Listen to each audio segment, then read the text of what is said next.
எனதருமை நாட்டுமக்களே, வணக்கம். மனதின் குரலில் உங்கள் அனைவரையும் வரவேற்கிறேன்.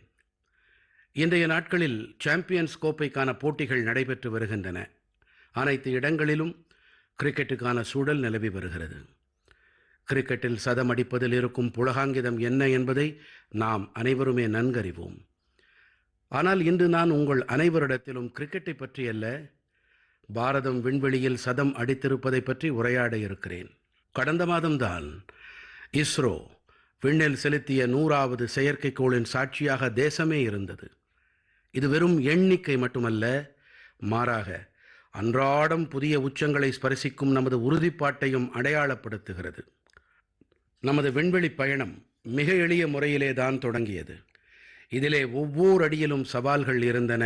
ஆனால் நமது விஞ்ஞானிகள் வெற்றி கொடியை நாட்டியபடி தொடர்ந்து முன்னேறினார்கள்.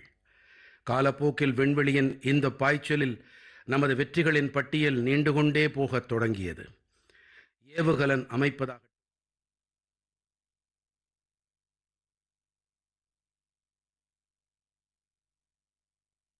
ஒரு ஏவுகலன் மூலமாக ஒரே முறையில் 104 செயற்கைக்கோள்களை விண்ணில் செலுத்தும் வரலாறு காணா செயல்பாடாகட்டும், இஸ்ரோவின் வெற்றி தொடர் மிகவும் பெரியது. கடந்த 10 ஆண்டுகளில் சுமார் 460 செயற்கைக்கோள்கள் செலுத்தப்பட்டிருக்கின்றன. இவற்றிலே மற்ற நாடுகளின் பல செயற்கைக்கோள்களும் அடங்கும். அண்மை ஆண்டுகளின் ஒரு பெரிய விஷயம் என்னவென்றால், விண்வெளி விஞ்ஞானிகள் கொண்ட நமது குழுவிலே பெண் சக்தியின் பங்களிப்பு தொடர்ந்து அதிகரித்து வருவதுதான். இந்த விண்வெளித்துறை நமது இளைஞர்களுக்கு விருப்பமான ஒன்றாக ஆகியிருக்கிறது என்பது மிகுந்த உவகையை எனக்கு அளிக்கிறது. சில ஆண்டுகள் முன்பு வரை இந்த துறையில் ஸ்டார்ட் அப் குறித்தோ, தனியார் துறையின் விண்வெளி நிறுவனங்களின் எண்ணிக்கை பல நூற்றுக்கணக்காகும் என்றோ யார்தான் நினைத்தார்கள்? வாழ்க்கையை விறுவிறுப்பான சுவாரஸ்யமான வகையில் அனுபவிக்க நினைக்கும் இளைஞர்களுக்கு விண்வெளித்துறை ஒரு மிகச்சிறப்பான தேர்வாக ஆகி வருகிறது. நண்பர்களே, இன்னும் சில நாட்களில் நாம் தேசிய அறிவியல் தினத்தை கொண்டாட இருக்கின்றோம். நமது குழந்தைகளுடைய, இளைஞர்களுடைய அறிவியல் மீதான ஆர்வமும் நாட்டமும் மிகுந்த முக்கியமான விஷயமாகும். இது தொடர்பாக என்னிடம் ஒரு கருத்து இருக்கிறது. இதை நீங்கள் one day as a scientist, விஞ்ஞானியாக ஒரு நாள் என்று கூறலாம். அதாவது, நீங்கள் ஒரு நாள் பொழுதை ஒரு அறிவியலாளராக வாழ்ந்து பார்க்க வேண்டும். நீங்கள் உங்கள் வசதிக்கேற்ப, உங்கள் விருப்பத்திற்கேற்ப எந்த நாளை வேண்டுமானாலும் தேர்ந்தெடுத்துக் கொள்ளுங்கள். அந்த நாளன்று நீங்கள் ஏதோ ஒரு ஆய்வுக்கூடம், கோளரங்கம் அல்லது விண்வெளி மையம் போன்ற இடங்களுக்கு கண்டிப்பாகச் சென்று வாருங்கள். இதனால் அறிவியல் மீதான உங்களுடைய ஆர்வம் மேலும் அதிகரிக்கும். விண்வெளி, அறிவியல் ஆகியவற்றைப் போலவே மேலும் ஒரு துறையில் பாரதம் விரைவாக தனது பலத்தை அடையாளப்படுத்தி கொண்டு வருகிறது என்றால் அதுதான் ஏஐ எனப்படும் செயற்கை நுண்ணறிவு. தற்போதுதான் நான் செயற்கை நுண்ணறிவு தொடர்பான ஒரு பெரிய மாநாட்டிலே பங்கெடுக்க பாரிஸ் நகரம் சென்றிருந்தேன். இந்த துறையில் பாரதம் கண்டிருக்கும் முன்னேற்றம் குறித்து அங்கே உலகமே நன்கு பாராட்டியது. நமது தேசத்தவர்கள் இன்று செயற்கை நுண்ணறிவின் பயன்பாட்டை எந்த துறைகளில் செய்து வருகின்றார்கள் என்பதற்கான எடுத்துக்காட்டுகளையும் அங்கே காண முடிந்தது. எடுத்துக்காட்டாக, தெலங்கானாவில் ஆதிலாபாதின் அரசு பள்ளியைச் சேர்ந்த ஒரு ஆசிரியர் தோடாசம் கைலாஷ் அவர்கள், டிஜிட்டல் முறையில் பாடல்கள் இசையிலே அவருக்கு இருக்கும் நாட்டம் நமது பல பழங்குடியின மொழிகளை காப்பாற்றுவதிலே மிகவும் மகத்துவமான பணியை செய்து வருகின்றது. செயற்கை நுண்ணறிவு கருவிகளின் துணையோடு கோலாமி மொழியில் பாடலை மெட்டமைத்து அற்புதமாக செயல்பட்டிருக்கிறார். கோலாமி மொழியை தவிரவும் கூட மேலும் பல மொழிகளில் பாடல்களை தயாரித்து அளிப்பதிலே செயற்கை நுண்ணறிவை பயன்படுத்தி வருகிறார் இவர். சமூக ஊடகத்தில் இவருடைய பாடல்கள் நமது பழங்குடியின சகோதர சகோதரிகளுக்கு மிகவும் விருப்பமானவையாக இருக்கின்றன. விண்வெளித்துறையாகட்டும், செயற்கை நுண்ணறிவுத் துறையாகட்டும், நமது இளைஞர்களின் அதிகரித்து வரும் பங்கெடுப்பு ஒரு புதிய புரட்சிக்கு பிறப்பளித்து வருகிறது. புதிய புதிய தொழில்நுட்பங்களை ஏற்பதிலும் கையாள்வதிலும் பாரத நாட்டவர் யாருக்கும் சளைத்தவர்கள் அல்ல. எனதருமை நாட்டுமக்களே, அடுத்த மாதம் மார்ச் 8ஆம் தேதியன்று நாம் சர்வதேச பெண்கள் தினத்தை கொண்டாட இருக்கின்றோம். இது நமது பெண் சக்தியை போற்றும் ஒரு சிறப்பான சந்தர்ப்பமாகும். தேவி மகாத்மியத்திலே வித்யாஹ சமஸ்தாஹ தவ தேவி பேதாஹ ஸ்திரிய சமஸ்தாஹ சகலா ஜகத்சு என்று கூறப்பட்டிருக்கிறது. அதாவது அனைத்து கல்விகளும் தேவியின் பல்வேறு ரூபங்களின் வெளிப்பாடுகள். பேருலகின் அனைத்து பெண் சக்திகளும் கூட தேவியின் வடிவங்களே. நமது கலாச்சாரத்தில் பெண்களுக்கு மரியாதை செலுத்துவது தலையாயதாக கருதப்படுகிறது. தேசத்தின் தாய்மை சக்தியானது நமது சுதந்திர போராட்டம் மற்றும் அரசியல் அமைப்பு சட்ட அமைப்பிலும் கூட பெரிய பங்களிப்பை அளித்திருக்கின்றது.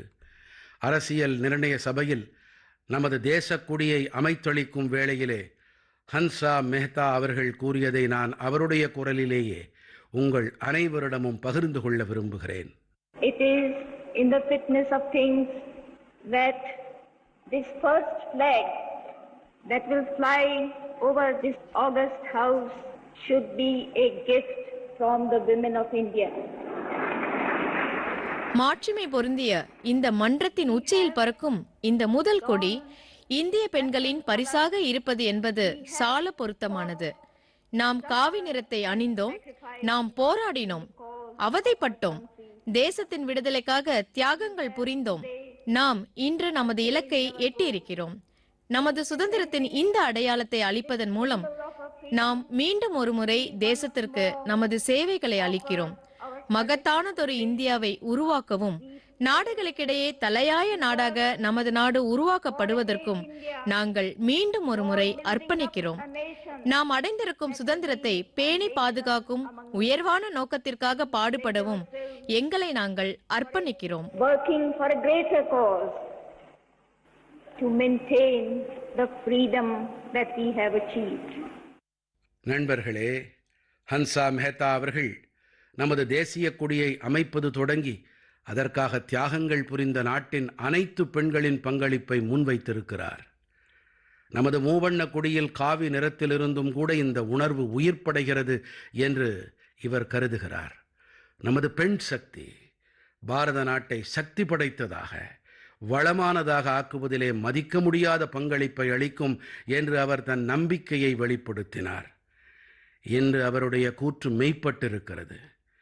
நீங்கள் எந்த ஒரு துறையை வேண்டுமானாலும் எடுத்துக்கொள்ளுங்கள், பெண்களின் பங்களிப்பு எத்தனை பரவலானதாக இருக்கிறது என்பதை காண இயலும். நண்பர்களே, இந்த முறை பெண்கள் தினத்தன்று நான் ஒரு முன்னெடுப்பை செய்ய இருக்கின்றேன். இதை நமது பெண் சக்திக்கு அர்ப்பணிப்பாக செய்ய இருக்கின்றேன். இந்த சிறப்பான சந்தர்ப்பத்திலே என்னுடைய சமூக ஊடக கணக்கான எக்ஸ், இன்ஸ்டாகிராம் ஆகியவற்றில் தேசத்தின் உத்வேகம் தரும் சில பெண்களுக்கு ஒரு நாளை அர்ப்பணிக்க இருக்கிறேன். இப்படிப்பட்ட பெண்கள் பல்வேறு துறைகளில் சாதனை படைத்தவர்கள், புதுமைகள் படைத்திருக்கின்றார்கள், பல்வேறு துறைகளில் தங்களுடைய தனித்துவ அடையாளங்களை ஏற்படுத்தி இருக்கின்றார்கள். மார்ச் மாதம் 8ஆம் தேதியன்று இவர்கள் தங்களுடைய பணிகள், அனுபவங்களை நாட்டு மக்களோடு பகிர்ந்து கொள்வார்கள். தளம் வேண்டுமானால் என்னுடையதாக இருக்கலாம், ஆனால் அங்கே அவர்களுடைய அனுபவங்கள், அவர்கள் எதிர்கொண்ட சவால்கள், அவர்கள் படைத்த சாதனைகள் பற்றிய பேச்சு இருக்கும். இந்த சந்தர்ப்பம் உங்களுக்கும் வாய்க்க வேண்டும் என்று நீங்களும் விரும்பினால் நமோ செயலியில் உருவாக்கப்பட்டிருக்கும் சிறப்பான மன்றம் வாயிலாக இந்த செயல்பாட்டில் அங்கம் வகிக்கலாம். என்னுடைய எக்ஸ் மற்றும் இன்ஸ்டாகிராம் கணக்கிலிருந்து உலகம் முழுக்கவும் உங்களுடைய கருத்தை கொண்டு சேர்க்கலாம். வாருங்கள், இந்த முறை பெண்கள் தினத்தன்று நாம் அனைவரும் இணைந்து மகத்தான பெண் சக்தியை கொண்டாடுவோம், அதற்கு மரியாதை செலுத்துவோம், அதை வணங்குவோம். என் மனம் நிறை நாட்டு மக்களே, உங்களில் பலர் உத்தராகண்டில் நடந்த நமது தேசிய விளையாட்டுப் போட்டிகளின் சுவாரஸ்யத்தை ரசித்திருப்பீர்கள். நாடெங்கிலும் இருந்து 11,000த்திற்கும் மேற்பட்ட விளையாட்டு வீரர்கள் இதிலே அருமையான செயல்பாட்டை வெளிப்படுத்தினார்கள். இந்த ஏற்பாடு தேவபூமியின் புதிய வடிவத்தை படம் பிடித்து காட்டியது. உத்தராகண்ட் இப்போது தேசத்தின் பலமான விளையாட்டுத்துறை சக்தியாக உருவாகி வருகிறது. உத்தராகண்டின் விளையாட்டு வீரர்களும் கூட அருமையாக தங்கள் திறமைகளை வெளிக்காட்டினார்கள். இந்த முறை உத்தராகண்ட் 7வது இடத்தை பிடித்தது. இது விளையாட்டின் ஆற்றல், தனிநபர்களும் சமூகங்களும் இணைந்து மாநிலத்திற்கே புத்துயிர் ஊட்டியிருக்கின்றார்கள். இதனால் எங்கே வருங்கால தலைமுறையினர் அகத்தூண்டுதல் பெறுகின்றார்களோ அங்கே எதிலும் சிறந்து விளங்குவது என்ற கலாச்சாரத்திற்கும் ஊக்கம் கிடைக்கிறது. நண்பர்களே, இன்று நாடெங்கிலும் இந்த விளையாட்டுகளின் சில நினைவில் கொள்ளத்தக்க செயல்பாடுகள் குறித்து நிறைவாக பேசப்படுகின்றது. இந்த விளையாட்டுகளில் மிக அதிக அளவில் தங்கப் பதக்கங்களை வென்ற படை வீரர்கள் அணிக்கு என்னுடைய பல பாராட்டுக்கள். தேசிய விளையாட்டுகளில் பங்கெடுக்கும் ஒவ்வொரு விளையாட்டு வீரரையும் நான் பாராட்டுகிறேன். நமது பல விளையாட்டு வீரர்களும் கேலோ இந்தியா இயக்கத்தின் வரப்பிரசாதம். ஹிமாச்சல் பிரதேசத்தின் சாவன் பர்வால், மகாராஷ்டிரத்தின் கிரண் மாத்ரே, தேஜஸ் சிரசே அல்லது ஆந்திரத்தின் ஜோதி யாராஜி, சப்னே ஆகியோர் தேசத்தின் புதிய நம்பிக்கை நட்சத்திரங்கள். உத்தரப்பிரதேசத்தின் ஈட்டி எறிதல் வீரர் சச்சின் யாதவ், ஹரியானாவின் உயரத்தாண்டும் வீரர் பூஜா, கர்நாடகத்தின் நீச்சல் வீரர் தினிதி தேசிந்து ஆகியோர் நாட்டு மக்களின் உள்ளங்களை கொள்ளை கொண்டார்கள். இவர்கள் 3 தேசிய சாதனைகளை ஏற்படுத்தி அனைவரையும் வியப்பில் ஆழ்த்தினார்கள். இந்த முறை தேசிய விளையாட்டுப் போட்டிகளில் வளர் இளம் பருவ வெற்றியாளர்களின் எண்ணிக்கை மலைப்பை ஏற்படுத்துவதாக இருக்கிறது. 15 வயதேயான துப்பாக்கி சுடும் போட்டியாளர் கோவிந்த் ஆண்டனி, உத்தரப்பிரதேசத்தின் இரும்பு குண்டு எறிதல் போட்டி வீரர் 16 வயதேயான அனுஷ்கா யாதவ், மத்திய பிரதேசத்தின் 19 வயது நிரம்பிய கழியூன்றி உயரத் தாண்டும் போட்டியின் வீரர் குமார் மீனா ஆகியோர் பாரதத்தின் விளையாட்டு கலாச்சாரத்தின் எதிர்காலம் மிகவும் திறமைமிகு தலைமுறையினரின் கைகளில் இருக்கிறது என்பதை நிரூபித்திருக்கின்றார்கள். தோல்வியை ஏற்றுக்கொள்ளாமல் தொடர்ந்து முயல்பவர்கள் கண்டிப்பாக வெல்கிறார்கள் என்பதை உத்தராகண்டில் நடந்த தேசிய விளையாட்டுப் போட்டிகளில் நம்மால் காண முடிந்தது. சுகவாசியான யாரும் வெற்றியாளர்களாக ஆவதில்லை. நமது இளைய விளையாட்டு வீரர்களின் மன உறுதியும் ஒழுங்குமுறையும் பாரதத்தை விரைவாக உலகளவிலான விளையாட்டு சக்தி பீடமாக ஆக்கி வருவது எனக்கு மகிழ்ச்சியை அளிக்கிறது. என் கனிவு நிறை நாட்டு மக்களே, தேஹ்ராதூனில் நடந்த தேசிய விளையாட்டுப் போட்டிகளின் தொடக்க விழாவின் போது ஒரு மிகவும் முக்கியமான விஷயத்தை நான் முன்னெடுத்தேன். இது தேசத்தில் ஒரு புதிய விவாதப் பொருளானது. அதாவது உடற்பருமன். உடல் உறுதிப்பாடும் ஆரோக்கியமும் உடைய ஒரு தேசமாக ஆக நாம் உடல் பருமன் பிரச்சனையை எதிர்கொண்டாக வேண்டும். இன்று 8இல் ஒருவர் உடற்பருமன் பிரச்சனையால் அவதிப்பட்டு கொண்டிருக்கிறார் என்று ஒரு ஆய்வறிக்கை தெரிவிக்கிறது. கடந்த ஆண்டுகளில் உடற்பருமன் கொண்டவர்களின் எண்ணிக்கை இரட்டிப்பாகி இருக்கிறது என்றாலும் இதைவிட கவலை அளிக்கும் விஷயம் என்னவென்றால், குழந்தைகளிடமும் இந்த உடற்பருமன் பிரச்சனை 4 மடங்கு அதிகரித்திருக்கிறது என்பதுதான். உலக சுகாதார நிறுவனத்தின் தரவுகளின்படி 2022ஆம் ஆண்டிலே உலகெங்கிலும் சுமார் 2.5 கோடி மக்கள் அதிக எடை கொண்டவர்களாக இருக்கின்றார்கள். அதாவது தேவைக்கு அதிகமாக உடல் எடை உடையவர்களாக இருக்கின்றார்கள். இந்த புள்ளி விபரம் மிகவும் கடுமையான ஒன்று. நம் அனைவரையும் ஆழச் சிந்திக்க வைப்பது, ஏன் இப்படி இருக்கிறது என்று ஆராயச் செய்கிறது. அதிக உடல் எடை, அதாவது உடற்பருமன், பல வகையான பிரச்சனைகளுக்கு, நோய்களுக்கு வித்திடுகிறது. நாம் அனைவரும் இணைந்து சின்ன முயற்சிகள் மூலமாக இந்த சவாலை எதிர்கொள்ள முடியும். எடுத்துக்காட்டாக, ஒரு வழிமுறையை ஆலோசனையாக அப்போது நான் கூறினேன் அல்லவா? உண்ணும் உணவில் 10% எண்ணெயை குறைத்துக் கொள்வது. ஒவ்வொரு மாதமும் 10% எண்ணெயை நான் குறைப்பேன் என்று தீர்மானியுங்கள். உணவு எண்ணெயை வாங்கும் போது 10% குறைவாக வாங்குவது என்று நீங்கள் தீர்மானியுங்கள். உடற்பருமனை குறைக்கும் திசையில் இது மிக முக்கியமான அடியெடுப்பாக இருக்கும். மனதின் குரலில் இந்த விஷயம் குறித்து ஒரு சிறப்பான செய்தியை நான் உங்களிடத்தில் பகிர்ந்து கொள்ள விழைகிறேன். தொடக்கத்தில் ஒலிம்பிக் போட்டியில் பதக்கம் வென்ற வீரர் நீரஜ் சோப்டா அவர்களோடு நாம் உரையாடலாம். இவர் தாமே கூட உடற்பருமனோடு போராடி வெற்றி பெற்றிருக்கிறார். सभी को नमस्ते, मैं नीरज चोपड़ा आज आप सभी को बताना चाहता हूं कि हमारे माननीय प्रधानमंत्री श्री नरेंद्र मोदी जी ने அனைவருக்கும் வணக்கம். நான் நீரஜ் சோப்டா. உங்க அனைவருக்கும் நான் தெரிவிக்க விரும்புவது என்னன்னா, நமது மதிப்பிற்குரிய பிரதமர் நரேந்திர மோடி அவர்கள் மனதின் குரல்ல இந்த முறை உடற்பருமன் குறித்து பேசியிருக்காங்க. இது நம்ம தேசத்துல மிக முக்கியமான ஒரு பிரச்சனை. ஏதோ ஒரு வகையில இந்த பிரச்சனையால நானும் பாதிக்கப்பட்டவன் தான். ஏன்னா தொடக்கத்துல களமிறங்க தொடங்கிய காலத்துல நான் கணிசமான உடற்பருமனோட இருந்தேன். ஆனா பயிற்சி தொடங்கிய பிறகு நல்ல உணவை நான் உண்ண தொடங்கினேன். என்னோட உடல் ஆரோக்கியத்திலும் மேம்பாடு காணப்பட தொடங்கிச்சு. அதன் பிறகு நான் ஒரு துறைசார் வல்லமையுடைய விளையாட்டு வீரரா ஆன பிறகும் கூட எனக்கு கணிசமா இது உதவிகரமா இருந்துச்சு. மேலும் பெற்றோருக்கு நான் ஒண்ணு கூற விரும்புறேன், நீங்களும் கூட திறந்த வெளி விளையாட்டுகளை ஏதாவது ஒண்ணுல ஈடுபடணும். உங்க குழந்தைகளையும் உங்களோட கூட்டி செல்லுங்க. ஒரு நல்ல ஆரோக்கியமான வாழ்க்கை முறையை வளர்த்து கொள்ளுங்க. நல்லா சாப்பிடுங்க. உங்க உடலுக்கு 1 மணி நேரமோ அல்லது எத்தனை நேரம் அளிக்க முடியுமோ அப்போ உடற்பயிற்சி செய்யுங்க. மேலும் ஒரு விஷயம், இப்போதான் நம்ம பிரதமர் அவர்கள் சொன்னாரு, உண்ணும் உணவுல பயன்படுத்தும் எண்ணெயில 10% குறைங்கன்னாரு. ஏன்னா பலமுறை நாம எண்ணெயில பொரிச்ச பதார்த்தங்களை உண்பதால உடற்பருமனை இதை அதிகரிக்க செய்யுது. ஆகையால இந்த உணவுகளிலிருந்து உங்களை காத்துக்கொள்ளுங்க. உங்க உடல் நலன்ல கவனம் செலுத்துங்க அப்படின்னு நான் உங்ககிட்ட கேட்டுக்கிறேன். நிறைவா நாம எல்லாரும் ஒன்றிணைஞ்சு நம்ம தேசத்தை சிகரங்களுக்கு கொண்டு செல்வோம் அப்படின்னு உங்க எல்லார்கிட்டையும் கேட்டுக்கிறேன். நன்றி. काफी तली हुई चीजें, ऐसी चीजें खा लेते हैं जिससे ओबेसिटी पे काफी इम्पैक्ट पड़ता है. तो मैं सभी को कहना चाहूंगा कि इन चीजों से बचें और अपनी हेल्थ का ध्यान रखें. बस यही आपसे मैं गुजारिश करता हूं और साथ उठ के हम अपने देश को ऊपर उठाएंगे. धन्यवाद.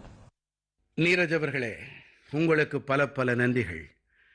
புகழ்மிக்க விளையாட்டு வீரர் நிகித் ஜரீன் அவர்களும் கூட இந்த விஷயம் குறித்து பேசியிருக்கிறார். हाय, मेरा नाम निखत जरीन है और मैं 2 टाइम्स वर्ल्ड बॉक्सिंग चैंपियन हूँ. என்னோட பேர் நிக்கத் ஜரீன். நான் 2 முறை உலக குத்துச்சண்டை போட்டி வெற்றியாளர். நம்ம பிரதமர் நரேந்திர மோடி அவர்கள் மனதின் குரல்ல உடல் பருமன் தொடர்பா சொன்னார் இல்லையா, இது ஒரு தேசிய பிரச்சனையா நான் பாக்குறேன். நாம நம்ம உடல் ஆரோக்கியத்தை தீவிரமான வகையில அணுகணும். ஏன்னா உடல் பருமன் எத்தனை விரைவா பரவிட்டு வருதுன்னு பார்த்தா இதை நாம தடுத்தே ஆகணுங்கிறதும், ஆரோக்கியமான வாழ்க்கை முறையை பின்பற்றக்கூடிய முயற்சியில ஈடுபடணுங்கிறதும் நமக்கு விளங்கும். ஒரு விளையாட்டு வீரர்ங்கிற முறையில ஆரோக்கியமான சீரான உணவை பின்பற்ற முயற்சி செய்யறேன். ஏன்னா நான் தவறுதலா கூட ஆரோக்கியமில்லா உணவை எடுத்துக்கிட்டாலோ, எண்ணெய் அதிகம் இருக்கிற உணவை எடுத்துக்கிட்டாலோ என் செயல்பாட்டுல இது பாதிப்பை ஏற்படுத்துது. குத்துச்சண்டை களத்துல விரைவாகவே நான் களைச்சு போயிடுறேன். ஆகையால எத்தனை முடியுதோ அந்த அளவுக்கு உணவு எண்ணெய் போன்ற வஸ்துக்களை குறைவாகவே உண்றேன். அதுக்கு பதிலா ஆரோக்கியமான சீரான உணவை பின்பற்றுறேன். தினசரி உடல் ரீதியான செயல்பாடுகள்ல ஈடுபடுறேன். இதன் காரணமா தான் நான் உடல் உறுதியோட இருக்கேன். அன்றாட வேலைக்கு போறவங்க, பொதுமக்கள் எல்லாருமே உடல் ஆரோக்கியம் தொடர்பா கவனத்தை செலுத்தணும். ஏதோ ஒரு உடல் ரீதியான செயல்பாட்டுல ஈடுபடணும். இதன் காரணமா மாரடைப்பு, புற்றுநோய் போன்ற நோய்கள் நம்மை அண்டாம நம்மை உடல் உறுதியோட வச்சுக்க முடியுங்கிறது தான் என் கருத்து.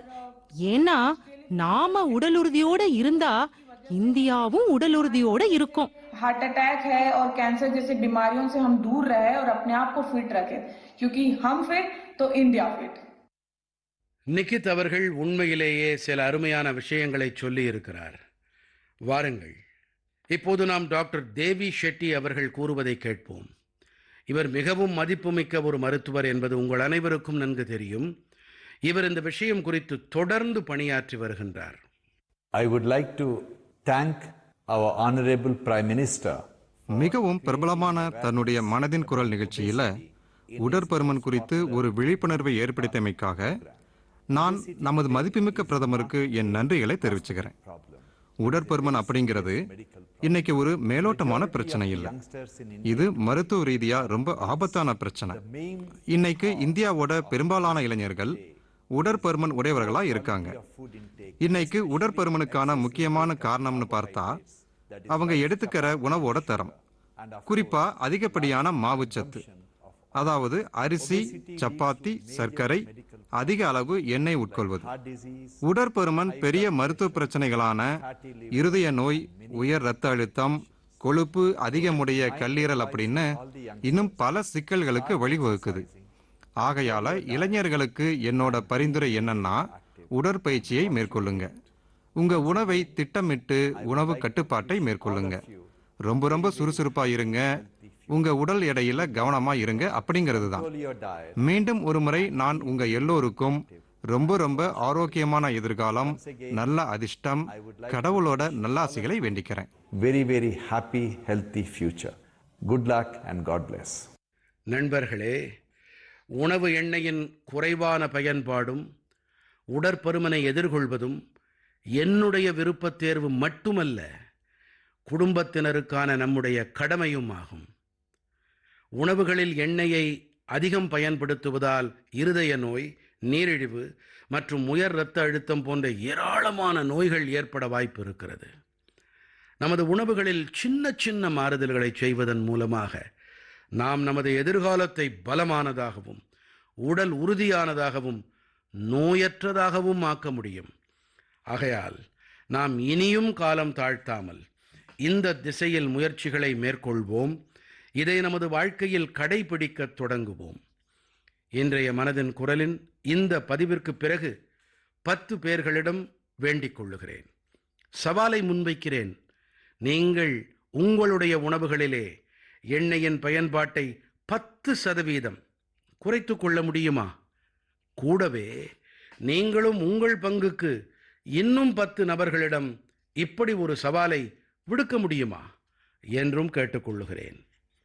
இதனால் உடற்பருமனோடு போராட பேருதவியாக இருக்கும் என்று நான் நம்புகிறேன். ஆசிய கண்ட சிங்கம், ஹன்குல், பிக்மி ஹாக்ஸ், சிங்கவால் குரங்கு ஆகியவற்றில் இருக்கும் ஒற்றுமை என்ன தெரியுமா நண்பர்களே? பதில் என்னவென்றால், இவற்றில் ஏதும் உலகில் வேறு எங்குமே காணப்படாது, நமது தேசத்தில் மட்டுமே காணப்படும்.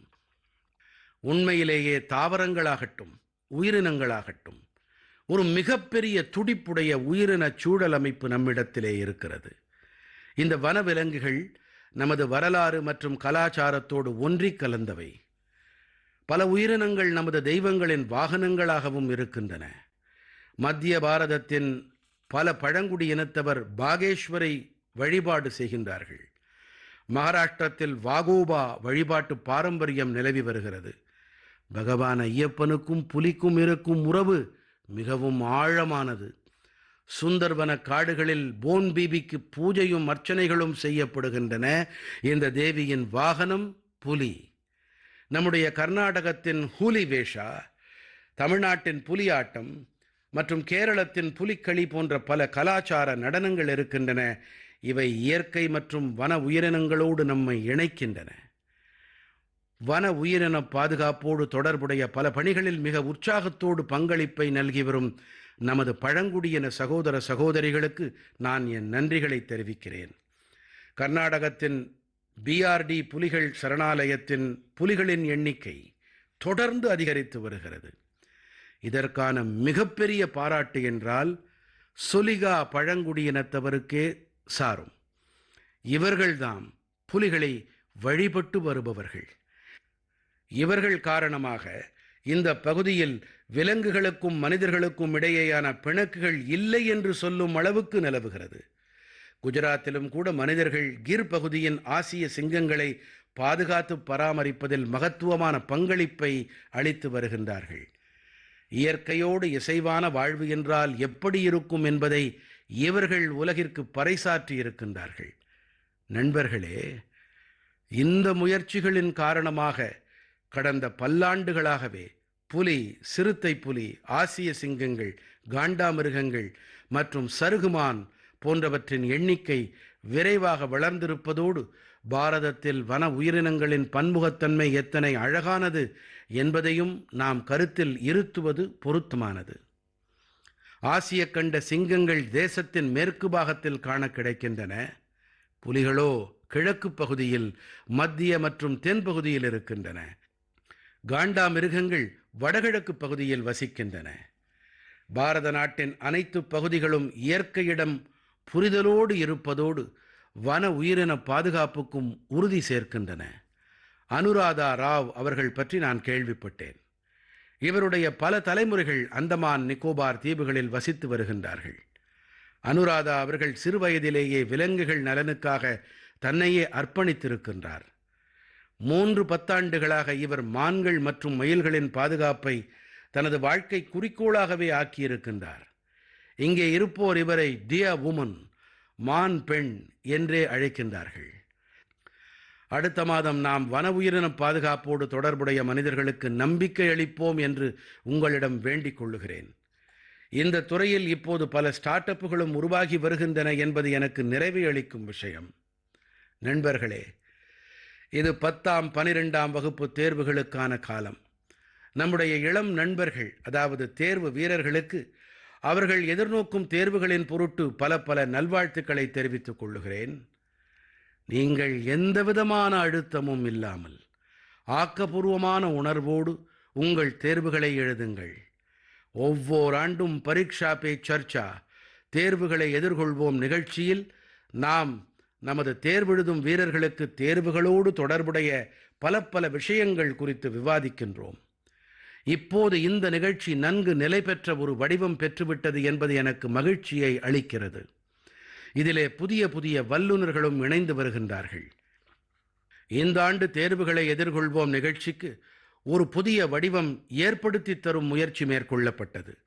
வல்லுநர்களோடு கூடவே 8 பல்வேறு பகுதிகளும் இடம்பெற்றன. ஒட்டுமொத்த தேர்வுகள் தொடங்கி உடல்நல பராமரிப்பு மற்றும் மனநலம், உணவு போன்ற விஷயங்களும் இதில் இடம்பெற்றன. கடந்த ஆண்டுகளில் சிறந்து விளங்கியவர்களும் தங்கள் கருத்துக்கள், அனுபவங்களை பகிர்ந்து கொண்டார்கள். பல இளைஞர்கள், அவர்களின் பெற்றோர், ஆசிரியர்கள் என இந்த முறை எனக்கு பலர் கடிதங்கள் எழுதியிருக்கின்றார்கள். இந்த வடிவம் அவர்களுக்கு மிகவும் பிடித்திருப்பதாக அவர்கள் தெரிவித்திருக்கின்றார்கள். ஏனென்றால் இதிலே ஒவ்வொரு விஷயம் குறித்தும் விரிவாக விவாதிக்கப்பட்டன. இன்ஸ்டாகிராமிலும் கூட நமது இளைய நண்பர்கள் இந்த பகுதிகளை அதிக எண்ணிக்கையில் பார்த்திருக்கின்றார்கள். உங்களில் பலர் இந்த நிகழ்ச்சியை தில்லியின் சுந்தரி நர்சரியில் அமைத்திருப்பதை விரும்பி இருக்கிறீர்கள். தேர்வுகளை எதிர்கொள்வோம் நிகழ்ச்சியின் இந்த பகுதிகளை இதுவரை பார்க்காத நமது இளைய நண்பர்கள் கண்டிப்பாக இவற்றை பாருங்கள். இந்த பகுதிகள் அனைத்தையுமே நமோ செயலியில் உங்களால் காண முடியும். மீண்டும் ஒருமுறை தேர்வுகளை எதிர்கொள்ளவிருக்கும் நமது வீரர்களுக்கான நான் அளிக்க விரும்பும் செய்தி என்னவென்றால், சந்தோஷமாக இருங்கள், அழுத்தம் ஏதும் இல்லாமல் இருங்கள் என்பதுதான். எனதருமை நாட்டு மக்களே, மனதின் இந்த குரல் இந்த முறை என்னோடு இம்மட்டே. அடுத்த மாதம் மீண்டும் புதிய விஷயங்களோடு நாம் இணைவோம். மனதின் குரலை ஒலிக்கச் செய்வோம். நீங்கள் உங்கள் கடிதங்களை தொடர்ந்து எழுதி வாருங்கள். உங்கள் செய்திகளை அனுப்பி வாருங்கள். ஆரோக்கியமாக இருங்கள், ஆனந்தமாக இருங்கள். பல நன்றிகள். வணக்கம்.